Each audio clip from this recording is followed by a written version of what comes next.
we watched this the other day, so we're gonna start from the beginning, and I'm gonna tell a little story. In a man's eyes, your value is tied to your beauty. I have no value because I'm not her size. No, he's not saying that. Yeah, that is exactly what you're saying. That's exactly what you're saying because you're trying to say that I'm not. I can't attract the right man because I'm not small enough. No, he's saying what. I could tell her what I'm saying. Let me just tell you what I'm saying. My looks are everything, right? So they're the only thing that matters, right? That isn't what I said. They're the thing that matters first and foremost. That isn't what I said. For men. Right. But that isn't. I'm speaking specifically to a certain thing, right? So I said that women advertise themselves. Women don't normally walk up to men, lots of men, and approach them. You don't walk up to every guy you see that's attractive and approach them. The man, and not only that, you would respect it more if a man would approach you. So men approach. Just telling you that.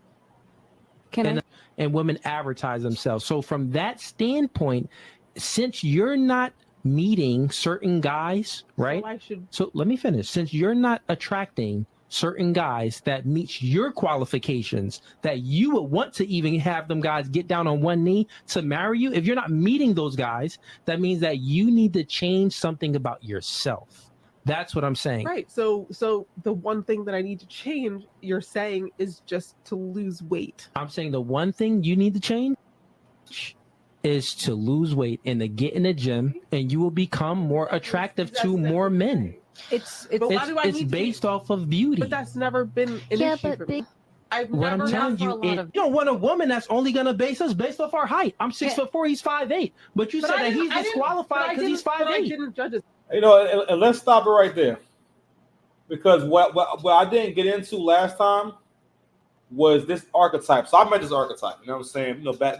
Back in my day, when I was still tussling with Big Shirley. And listen, I still tussle with Big Shirley. Big Shirley is too mean for me.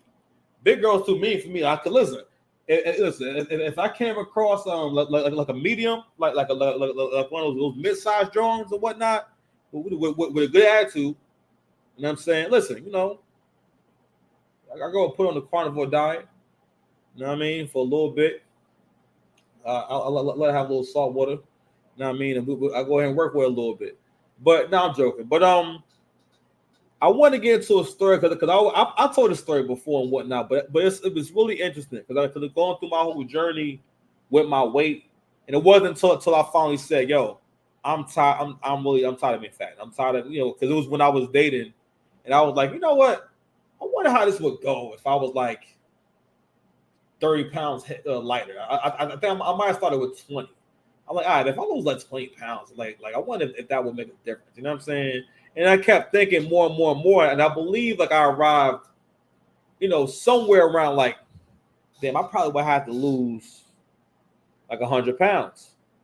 Then it was like, well, I'm going to be here anyway. Why not work on that shit? You know what I'm saying?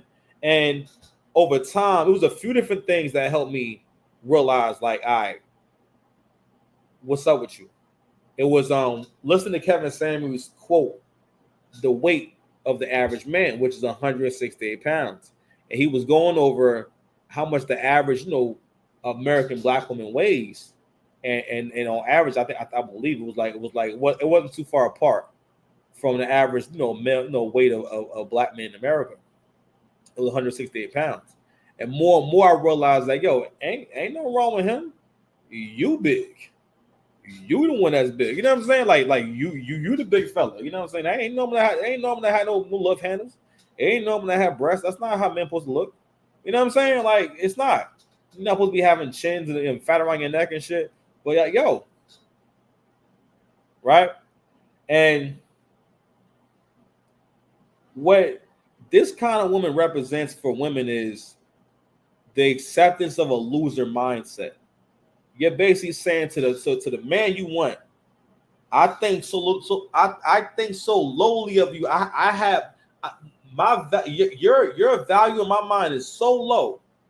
I don't think that I even need to look my best. I think that I should just eat whatever I want, and also I should be able to do whatever I want and still get what I want. Another thing I want to point out is that woman, she does this thing that a lot of women do where they kind of in their own. Women live in their own world. So in your own world, you're the hero that wins every time. But women do it to a point where they don't realize there's other women in the world, especially when it comes to dating. And that's the part of monogamy. And that's another reason why women will probably enjoy monogamy, even though it doesn't really matter to them like that. But they'll pressure or make monogamy a big deal because again, that the idea of another woman disrupts her idea of being the only girl in the world, like that Rihanna song. Like women really do want you to make them feel like the only girl in the world, the only one that understands how made me feel like how's it going, like a man. You get the point. Y'all will never ever get another Rihanna album. You mad? You mad? Yeah, you mad. Anyway, I didn't even get into the sin of the evening, beloved. Like it's motherfucking sin of the evening. You understand? Coastal Clips. Now, I'm trying to make the best out of this scent. I don't hate it. I don't know if it's a scent where I need to wear it like a lot. You know what I'm saying? Now, it's not in with a compliment monster. Now, I actually got my brother this drawing too. So what I like to do, as y'all know, I make everything match. I don't know. I think one of these days, man, I might try like combining all three because like you can get the soap, the like the lotion, and the well it's the body cream. They don't really sell lotion like that no more. Lotion I look on the site, but it's the Coastal Clips cologne too. That's the scent of the evening, beloved. Coastal Clips by the infamous Bath and Body Works. The only BBW that we respect over here. You understand? But anywho, losing mindset. Like I said before, so it was listening to him say that figure over and over again, and there was a show called From Fit to Fat to Fit. It was where these trainers would gain weight, like basically gain weight and lose the weight with the person that they're supposed to be training, right? And like, yo, it showed basically how much like gaining weight leads to depression. You know what I'm saying? And the reason why I hit the trainer so hard, all of them went through intense depression. You know what I'm saying? Because all of them they all had to be documented, not exercising and eating a whole lot. You know what I'm saying? So like, there was one instance where the guy some of them couldn't finish it. They just couldn't stand to get fat. And it's like, damn, what does that say about you? This person is physically sick and sick to their stomach, gaining all this weight. And here you are walking around bigger than that, like it's not a big deal. That's what I asked myself. And then I kept noticing a consistent number in this weight and a consistent weight that all the men were like jacked at. That was somewhere in the 100s to the low 200s. That's when I realized, all right, if you want to look that way for sure, you got to get down to you got to lose about 100 pounds. You know what I'm saying? 100 pounds, my G. So anyway, so that's a little backstory on me. So going back to I wanted to touch on this girl I used to know, and I always remember this. I guess it made me feel sad. It made me feel sad and disappointed, and it was just like, damn, that's like you good with that? Like that's not only that, like, do you hear yourself? Like you know that you're saying this to me. Like this is not a positive thing about yourself. So this girl was big. You know what I'm saying? It's a big girl. So this is back when I still had a lot of imagination, and I thought that women change for men. Women can change for men, but like losing weight is such a big shifting in mindset that has to happen.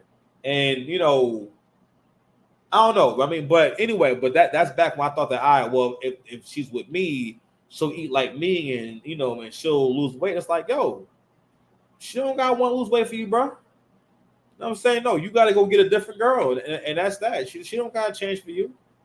And don't get me wrong, that's an example of when men overmanage. Men have to be careful not to overmanage, all right, which leads to controlling things you can't control. And women have to be careful to not overimagine, which is seeing, hearing, and feeling shit that's not there. Women are really good with that. I repeat, men have to be careful not to overmanage. That means controlling things you can't control. Women have to be careful not to overimagine. That means seeing, hearing, thinking, and feeling shit that is not there. Well, y'all don't deserve me. Y'all don't deserve me. Man, shit, I'm fucking bad. Nigga, what? Yeah. Anywho, but going back to Shorty, right? I remember her telling me this shit. So she was telling me about. I think it's either she told me before or after they went out. But I think she was like, yeah. So I'm gonna hang out with some friends. So it's a BBW group. You know what I mean? You know, so we hang out and do things together. I remember when she told me that. I just imagine, damn, like so, like when y'all show up places and shit, it's like mad. So it's like four real big girls. Because I mean, I bet the ask like what's the size of the other girls? Are they as big as you and everything? Because like she didn't look that big in her pictures. Like you tell she was big, but she didn't really look that big. You know, she didn't look that big in her pictures and shit. But anywho, when she said that, and it was one other point. There was a point where I think now don't get me wrong, I actually was like trying to like, get her to want to like, kind of eat a little better and maybe lose a little weight before we had met and whatnot, because she didn't live in New Jersey. So I think I mentioned going on the juice fast, and she jumped out there and said, I'm not going on a diet, okay? I'm not going on any diet, all right? And she said it like real aggressive and real. And at the time, I knew it was bad, but I didn't realize like, yo, how sad it was. And then she said, yeah, because I want to diet for a little bit. I lost like 14 pounds. And I'm like, yo, when you think about weight loss and how long it takes to lose weight, yo, it take years to lose weight. But depending on how fat you is, like, yo, it can take a good year to lose 20, 30 pounds. Like, that's normal. You know what I mean? Because like most people don't continuously lose weight. People, they lose a little weight, they might gain a little back. It's not, you know what I mean? So like losing 30 pounds in a year is more realistic. You know what I'm saying? But anyway, but the point was that she was a victim of how body positivity is driving women insane because it's make things that encourage you to go against your own natural instincts and the things that make you whole on a biological level. Okay. And women are really it's to a point now where it's like, yo, feminism and all the things that it taught women about the radical self-acceptance is pretty much breaking every rule and but mainly every time a man gives order, go against the order. All right, like women, even though most women are never going to sleep with or be near a rich guy or a guy who got money and stuff like that. It's just not going to happen. You know what I'm saying? But even still, women on a biological level are unattracted to so many different things just to make sure that the things that are lame about you don't get passed on to the next generation. Okay, it's just a reason. All right, and so or even just like, for example, I always give the example of what made me understand I needed to have a car was girls making it a point to say, yo, you don't got no car. How come you don't have a car? Where's your car? You know what I'm saying? Or like, or like being surprised, especially if they was attractive. They're like, yeah, man, well, it's crazy. You don't have a car. And that was that. You know what I mean? Or like dealing with a woman like complaining that you don't have a car. You know what I mean? Like, you understand, yo, but is it a bad thing for me to have a car? Imagine if men did that shit. You know what I'm saying? I had this analogy in my head walking around, and I was like, man, like, I think, and again, show this clip. I'm getting ready to rap. I'm getting ready to go. Show this clip to a woman or someone of the female gender that was born a woman or female. When y'all talk all this stupid shit, you know how y'all sound? You know how you sound to a man? And imagine still completely loving this man after him telling you this shit and having this mindset. Y'all women operate like you know how y'all want a man to have a car? Y'all operate like men who had a hoopty, right? And the hoopty broke down, right? And it's a hoopty. He paid $1,000 for the hoopty. He had to get it fixed a couple of times. It lasted him 5 years, and after that, he said, "Yo, I'm done with having cars." And you know what else I'm going to do? That Houthi broke down a couple of times in 5 years. It broke down 3 whole times in 5 years. Like, God damn, that's a good ass car. 3 whole times in 5 years. 3 times. 3 whole times in 5 years, like Umar. Right? And then I say, you know what? I'm not driving no other cars like this. Now, mind you, I work at Target and I'm a cashier, not a district manager, not the assistant manager. I'm not any kind of manager. All right? I'm the cashier. And I tell my girl like, man, babe, you know, we got like 3 kids now. Maybe we should get a car. I said, I'm not driving no car until I can get a BMW i8. That car is like 6 figures, I think. And I stand on that shit. I stand, and then you know that I have a car, but I could afford to get $10,000 together to get a car for us to ride around in. But I feel as though, yo, what's the point of driving a Houthi if I could drive an i8? But I can't drive I can't afford the car. I don't qualify for the car. Then you ask me, well, how can you don't get that car? Well, every time I go to the dealership and everything, they be on some stupid shit talking about some my credit score is 400 and you know, and how like I wouldn't be able to afford this BMW i8, you know what I'm saying, if I only made $34,000 a year with overtime, you know, and I'm like, so what? Like, how can you can't be more positive? How can you can't just believe in me? You know what I'm saying? Like, why can't you just believe in? You know what I mean? You know, I don't get where they're coming from with that. And so therefore, I never have a car. All right. I'll take it a step further. Imagine men aggressively on the first date telling you, now mind you, let's say you understand, yo, a lot of people cannot afford to live on their own. A lot of people do live with their family. You know what I'm saying? It makes more sense economically, right? Let's say you're okay with that, but you feel like, okay, we're here, we're together and whatnot. Why don't you work on your credit and everything, and we can get an apartment together because you make pretty good money. I make pretty good money. You know what I'm saying? You know, so I can contribute, and I could definitely comfortably afford to live somewhere else, to live somewhere by yourselves. Imagine the men saying, I'm gonna let you know right now. Imagine before you even tell him that, yo, that you're cool with the fact that he lived with his parents, or that it's even came up. He just says, listen, I live with my mama. I'm never leaving my mama. You know why I'm not gonna leave? Because I don't gotta pay no bills over there.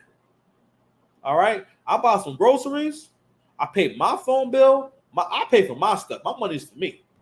Okay. I ain't trying to be no man in the house. I listen, like, you know, you go find you one of them simp ass niggas for that. I ain't trying to be the man. You find one of them old fashioned guys who wear suspenders. I ain't trying to do none of that. All right. But I still would like to have some relations. Man, listen.